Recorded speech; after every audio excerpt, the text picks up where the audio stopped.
સુરતમાં એસએમસીની ગંભીર બેદરકારી, કરોડોનું ડિવાઈડર મશીન ભંગાર હાલતમાં છે। તાપી નદીમાં જળકુંભી વધવા માંડી છે। ઉત્પાત મચાવતી જળકુંભીને હટાવવા આ મશીન લગાવાયું હતું। એસએમસીની નવી સાધન સામગ્રીઓ તે વસાવે તો છે, પરંતુ વસાવ્યા બાદ તેની જાળવણી કરાતી નથી। લોકોના ટેક્સના પૈસાનું પાણી કરવામાં આવે છે। તાપી નદીમાં જલકુંભીની સમસ્યાનું નિવારણ લાવવા માટે લાવવામાં આવેલું આ મશીન તમારી સામે છે કે નદીમાં હોવું જોઈએ, પરંતુ એ નદીના બહાર દેખાઈ રહ્યું છે।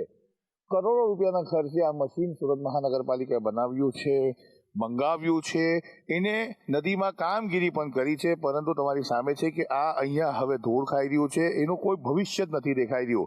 ખરેખર જોવા જાય તો આ મશીન પાણીના અંદર હોવું જોઈએ, અને અત્યારે જ્યારે જળકુંભીની સમસ્યા તાપી નદીમાં દેખાઈ પણ રહી છે કેટલીક જગ્યાઓ પર, તો આ મશીન થકેલીનું કામ થવું જોઈએ। બે મશીન પૈકીનું એક મશીન નદીમાં, એક મશીન બહાર। દિનેશભાઈ, તમને પૂછીશ, આ મશીન ક્યારે આવ્યું હતું અને આનું કામ શું? લોકોના ટેક્સના પૈસા વેડફાઈ રહ્યા છે। સુરત મહાનગરપાલિકાના અધિકારીઓ પોતાના પૈસામાંથી જો આ મશીન ખરીદ્યું હતો તો આવી હાલતમાં હોતે। આને પતરાનો શેડ હોવો જોઈએ, એની અંદર સેફટી વાઇઝ વરસાદમાં બી પલ્લેની એ ટાઈપનું મશીનની ગોઠવણ હોવી જોઈએ। સામાન્ય વિચારીએ કે 10 લાખની ગાડી લઈએ તો બી એનું કવર વસાવીએ છીએ, આ તો કરોડો રૂપિયાનું મશીન છે।